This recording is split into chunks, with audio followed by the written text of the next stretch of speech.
Greetings to everyone. Welcome in science class. In the last video, we discussed about the manifestation of the disease, organ specific and tissue specific diseases. Today we are starting the principles of treatment of the disease. बीमारी को हम कैसे treat कर सकते हैं। Principal मतलब किस सिद्धांत पे आधारित है कि किसी बीमारी को कैसे ट्रीट किया जाता है। It is based upon the two principles. दो प्रिंसिपल इसके अंडर आते हैं बेटा। सबसे पहले आता है हमारे पास that is the principle of symptomatic treatment. Symptomatic मतलब सिम्टम बेस्ड ट्रीटमेंट। ठीक है, तो फर्स्ट प्रिंसिपल जो इसके अंदर आएगा हमारे पास सिम्प्टोमैटिक ट्रीटमेंट। सिम्प्टोमैटिक का मतलब सिम्टम बेस्ड। तो प्रिंसिपल इसमें कितने आएंगे ट्रीटमेंट के? There are two principles of treatment. First is the symptomatic. Symptomatic यानी जिसमें सिम्टम के आधार पर हम ट्रीटमेंट करते हैं या डॉक्टर ट्रीटमेंट करते हैं। दूसरा आता है the treatment that is used to kill the microorganism. ठीक है, treatment to kill the microorganism. ठीक है, तो दो चीज़ों को ध्यान में रखते हुए किसी भी बीमारी को ट्रीट किया जाता है। To kill the microbes. ठीक है बेटा, माइक्रोब्स या माइक्रो ऑर्गेनिज्म को किल किया जाता है। That is the treatment. तो हम देख लेते हैं कौन कौन सा कैसा। What are the steps taken by your family when you fall sick. जब भी आप कभी बीमार पड़ते हैं तो सबसे पहला स्टेप आपकी घर में क्या लिया जाता है। Have you ever thought why you some time feel better if you sleep for some time. तो सबसे पहला क्या करते हैं, फर्स्ट ट्रीटमेंट, कि जब भी आपको थकान महसूस होती है तो घर में बोलते हैं बेटा सो जाओ। इट मीन्स आपको अच्छा लगता है अगर आपको एक अच्छी स्लीप मिल जाए, अच्छी नींद मिल जाए, यू फील बेटर, आपको अच्छा फील होता है। When does the treatment involve medicine. Medicine को कब इन्वॉल्व किया जाता है? Based upon what we have learn so far it would appear that there are two ways to treat an infectious disease. दो तरीके होते हैं। So what are the principle of treatment? There are two ways to treat an infectious disease. One is to reduce the effect of the disease के effect को कम किया जा सके, और दूसरा to kill the cause of the disease को कम किया जा सके। अभी हमने डिस्कस किया ना कि सिम्टम्स को कम किया जा सके। To reduce the effect of the disease के इफेक्ट को, यानी इफेक्ट की वजह से आप में क्या आएंगे, आपके अंदर सिम्टम देखने को मिलेंगे। तो ऐसे ट्रीटमेंट को जिसमें बीमारी के इफेक्ट को कम किया जा सकता है that is called as symptomatic treatment. और दूसरा ऐसा ट्रीटमेंट जिसमें डिजीज के कॉज को किल किया जा सके, यानी माइक्रो ऑर्गेनिज्म को किल किया जा सके, दैट इज कॉल्ड एज, क्या बोलते हैं इसे हम, टू किल द डिजीज, और that is the symptom based treatment पहला। दूसरा हमारे पास आता है that is the treatment to kill the microorganism of a particular disease. ठीक है, तो दो तरीके हैं, ये आपने नोटबुक पे अपनी राइट करना है। What are the principles of treatment of a disease. तो this is of two types, दो तरह का हमने पढ़ा। कौन कौन सा बताया? There are two ways, one would be, तो यहाँ से आपने करना है यहाँ तक। ठीक है, यहाँ तक। तो पहला हमारा क्या हो गया, first is the symptomatic treatment, और दूसरा हमारे पास हो गया the treatment to kill the microorganism for the disease. For the first we can provide treatment that will reduce the symptom. सबसे पहला क्या है, आप ऐसी चीज ले सकते हैं जिससे आपके सिम्टम जो है वो कम हो जाए। The symptoms are usually because of inflammation. Symptom क्यों देखने को मिलते हैं? इन्फ्लामेशन की वजह से। माइक्रो ऑर्गेनिज्म जहाँ ज़्यादा हो जाते हैं वहाँ इन्फ्लामेशन हो जाती है, और उसकी वजह से आपको सिम्टम देखने को मिलते हैं। For example, we can take medicine that bring down the fever. जैसे सबसे पहले आप घर पे कभी कभार जैसे आपको बुखार हो जाता है, ठीक है, तो सबसे पहले घर जाने के बाद आप इमीडिएटली डॉक्टर के पास तो मम्मा नहीं ले जाती हैं, या सिर में दर्द होता है तो क्या बोलते हैं आपके पेरेंट्स कि बेटा पैरासीटामोल पड़ी है वो ले लो।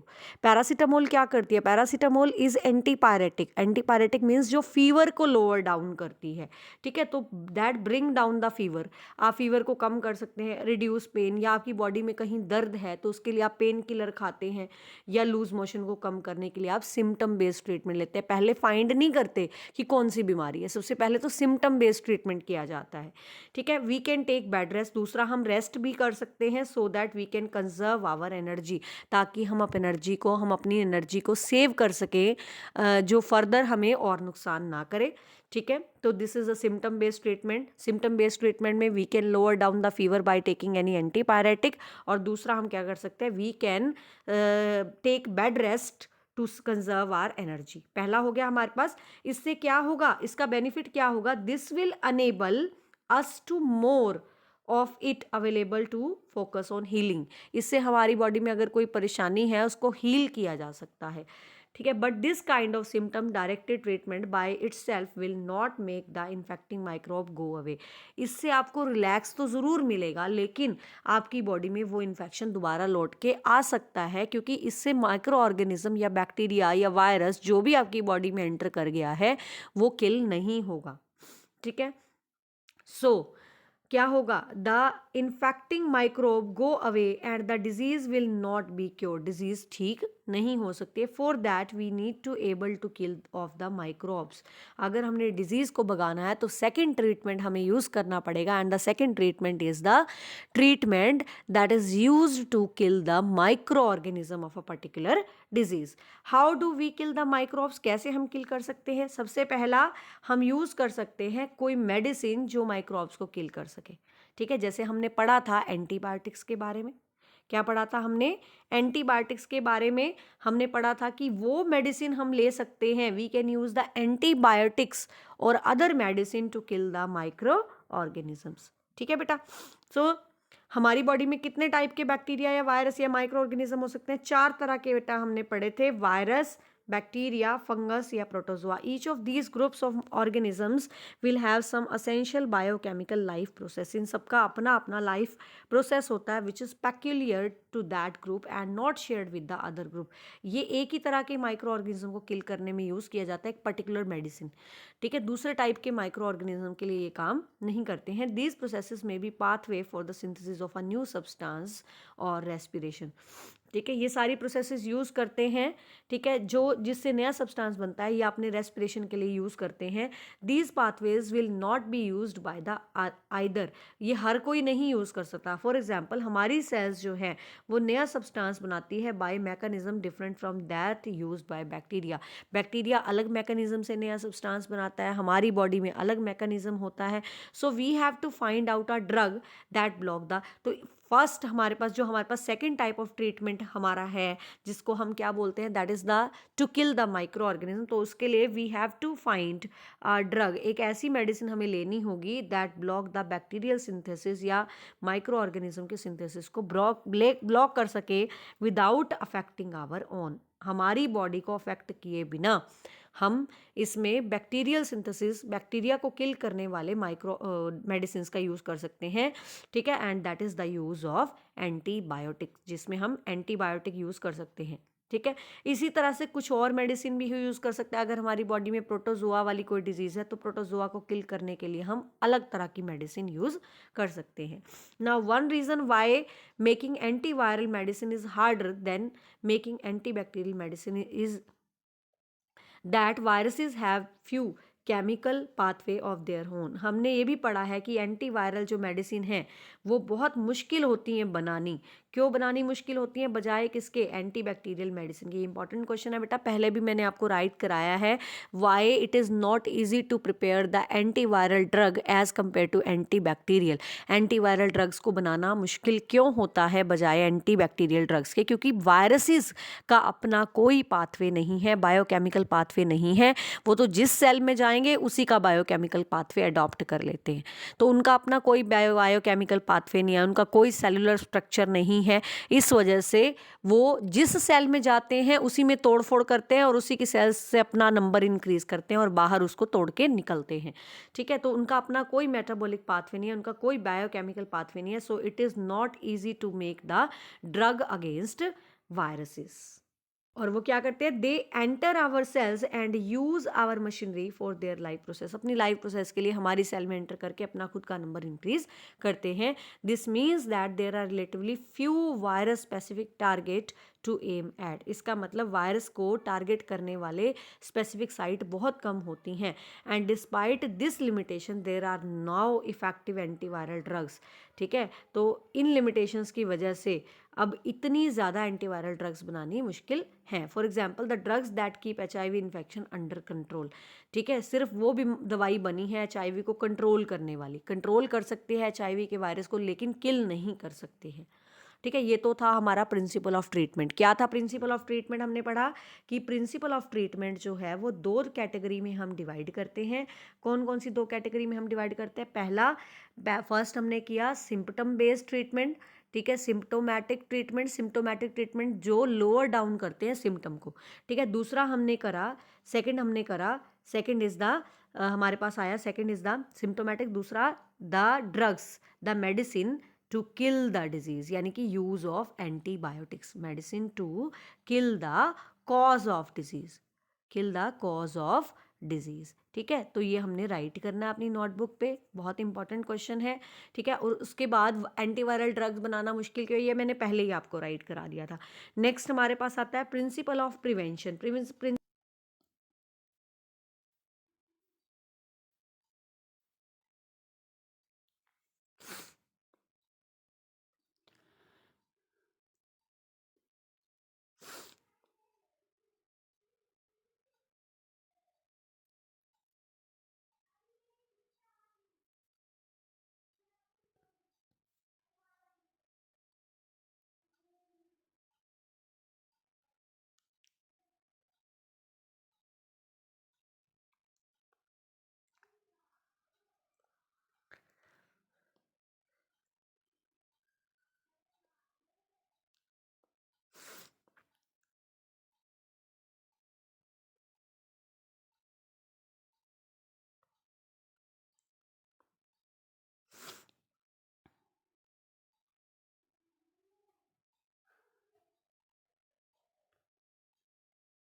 कर दो, कोई सा नहीं आंदा, बारिश होने लग रही है घनी,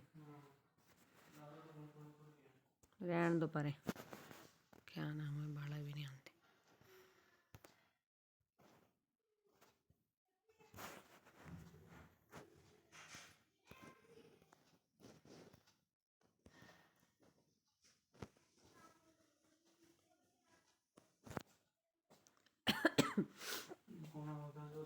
हो ही नहीं आंदा। मैंने पता सही आंदे को नहीं, बारिश करके जाए तो मैसेज करने लग रही थी अगली। कटाए मिल गया वो इतनी जल्दी? ईब तो गए थे आप। कौन मिल गया?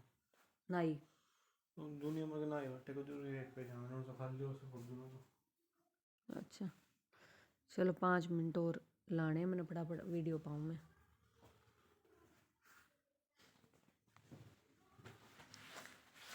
नेक्स्ट है हमारे पास, हमने लास्ट किया था general way of preventing the infections. Next है हमारे पास स्पेसिफिक वे कौन सा है?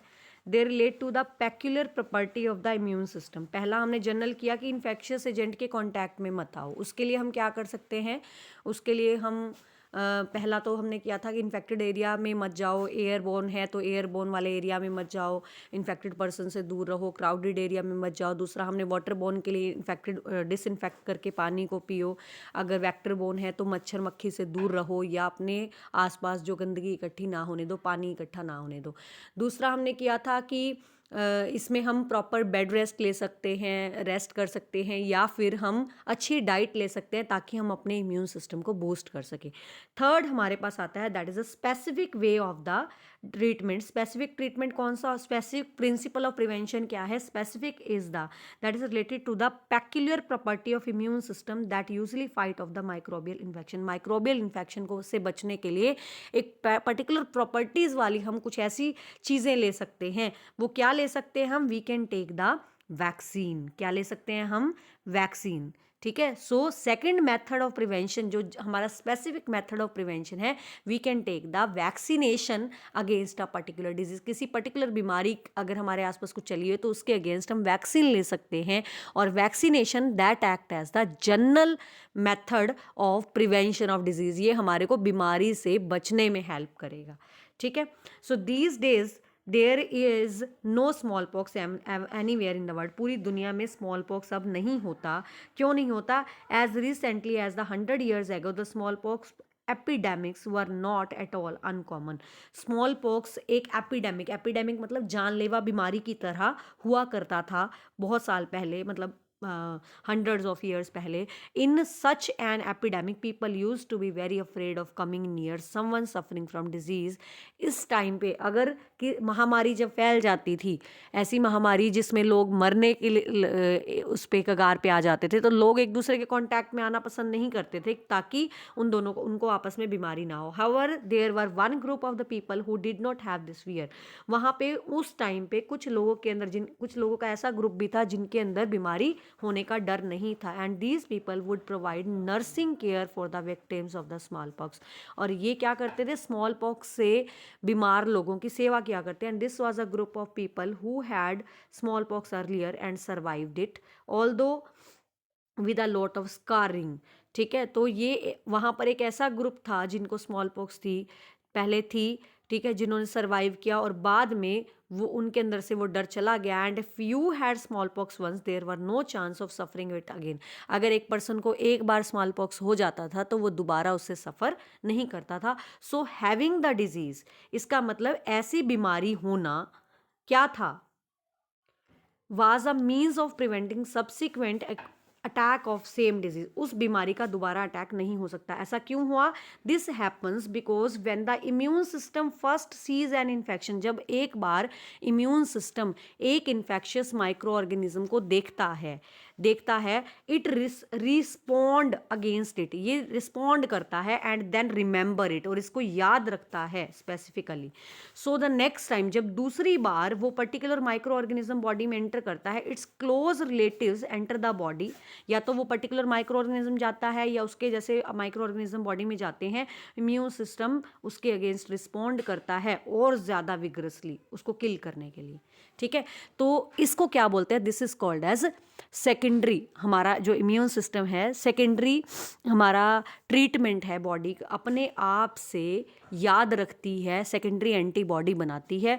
पहली बार जब इन्फेक्शन बॉडी में आया तो पहली बार इन्फेक्शन बॉडी में आने के बाद वो क्या करते हैं? हमारे माइक्रो ऑर्गेनिज्म के अगेंस्ट हमारी एंटीबॉडी डेवलप हो जाती हैं। ठीक है। जब सेकेंड टाइम वो इन्फेक्शन आएगा तो हमारी बॉडी, हमारी जो एंटीबॉडीज़ है वो उनको याद रखेंगी और उनको और ज़्यादा अच्छे से किल करेंगी। And this eliminate the infection even more quickly. इसकी वजह से हमारा इन्फेक्शन जो है आसानी से निकल जाता है। And this is the basis of principle of immunization. इसी के बेस पर इम्यूनाइजेशन करी जाती है। And this principle of vaccination और principle of immunization that act as the specific way of principle of prevention of a disease. किसी बीमारी से बचने के लिए प्रिंसिपल ऑफ वैक्सीनेशन या इम्यूनाइजेशन ये एक्ट करता है हमारा specific prevention of disease, specific तरीका है जिससे हम बीमारी से बच सकते हैं। We can now see that a general principle we can fool the immune system. इससे हम क्या कर सकते हैं, अपने इम्यून सिस्टम को बेवकूफ़ बना सकते हैं into developing a memory for a particular infection, जिससे हमारी पर्टिकुलर इन्फेक्शन के अगेंस्ट हमारी बॉडी में मेमोरी डेवलप हो जाती है बाय पुटिंग समथिंग। अब ये क्या होता है बेटा, वैक्सीन्स क्या होती हैं, यहाँ पे हम कर सकते हैं what are vaccines. Vaccines are the killed microorganism, ये मरे हुए माइक्रो ऑर्गेनिज्म होते हैं, किल्ड माइक्रो ऑर्गेनिज्म, ठीक है, ऑफ अ पर्टिकुलर डिजीज। किसी बीमारी के माइक्रो ऑर्गेनिज्म को एंटर कराया जाता है मार के, किल करके या डीएक्टिवेट करके। जब वो बॉडी में जाते हैं तो हमारे इम्यून सिस्टम को, हमारी ब्लड को, हमारे इम्यून सिस्टम को क्या पता लगता है कि बाहर से कोई माइक्रो ऑर्गेनिज्म आ गया। अब उनको नहीं पता वो मरे हुए हैं, लेकिन जैसे ही वो स्पेशल प्रोटीन बनाना शुरू करेंगे, एंटीबॉडी बनानी शुरू कर देंगे उनको मारने के लिए, हमारा ब्लड, हमारे WBC, और जब उसको मारने की कोशिश करेंगे वो तो पहले से ही मरे हुए हैं, ठीक है, लेकिन उसके अगेंस्ट हमारी बॉडी में एंटीबॉडी क्या हो गई बेटा, डेवलप हो गई, ठीक है। अब सेकेंड टाइम जब असली वाला इन्फेक्शियस एजेंट हमारी बॉडी में आएगा, ये तो हमने वैक्सीन डाली थी, असली वाला जब इन्फेक्शियस एजेंट हमारी बॉडी में आएगा, बैक्टीरिया या वायरस, जब हमारी बॉडी में सेकेंड टाइम आता है तो क्या होगा, पहले से ही उसके अगेंस्ट हमारी बॉडी ने एंटीबॉडी बना रखी हैं, वो आसानी से उसको किल कर देगा, ठीक है। So what is vaccine? Vaccines are the killed microorganisms, suspension of killed microorganism which are allowed in the body, जिसको बॉडी में अलाउ किया जाता है, that make the antibody against a particular disease, जो एक particular disease, particular बीमारी के against antibody बनाती हैं, ठीक है बेटा। एंड इससे बीमारी नहीं होती, this does not actually cause the disease, से बीमारी नहीं होती, but this would prevent any subsequent exposure to the infective microbe. इसकी वजह से इन्फेक्टेड माइक्रोब के कॉन्टैक्ट में हमारी बॉडी आती है और क्या बनाती है, इसके अगेंस्ट एंटीबॉडीज बनाती। So many such vaccines are now available for preventing a whole range of infectious disease. आजकल वैक्सीन्स बहुत सारी बन रही है, जैसे अभी हमने कोविड वैक्सीन पढ़ी है, वो भी कुछ इसी पे बेस्ड है। These are the vaccines against, there are the vaccine, कौन कौन सी वैक्सीन हमारे देश में यूज़ करी जाती है, टेटनस की, डिप्थीरिया की, वूपिंग कफ की, मीजल्स की, पोलियो की, ये सारी वैक्सीन हमारी बॉडी में एंटर कराई जाती है, छोटे बच्चों को दी जाती हैं, ठीक है। These form the public health programme of the childhood immunisation for preventing the infectious disease. इसकी वजह से इन्फेक्शियस डिजीज से आसानी से बचा जा सकता है। And of course such a programme can be useful only if the health measures are available to all the children. जब ये सारी चीज़ें बच्चों को दी जाए, बच्चों के हेल्थ मेजर को ध्यान रखा जाए, तभी ये कैंपेन जो है वो सक्सेसफुल हो सकता है। Some hepatitis virus which cause jaundice, कुछ हेपेटाइटिस का वायरस जो जॉन्डिस कॉज करता है, they are transmitted through water, ये पानी के थ्रू एंटर करते हैं। So there is a vaccine for one of them, उनके लिए वैक्सीन बनाई जाती है। Hepatitis A is in the market, ऐसी वैक्सीन मार्केट में हेपेटाइटिस ए के अगेंस्ट है।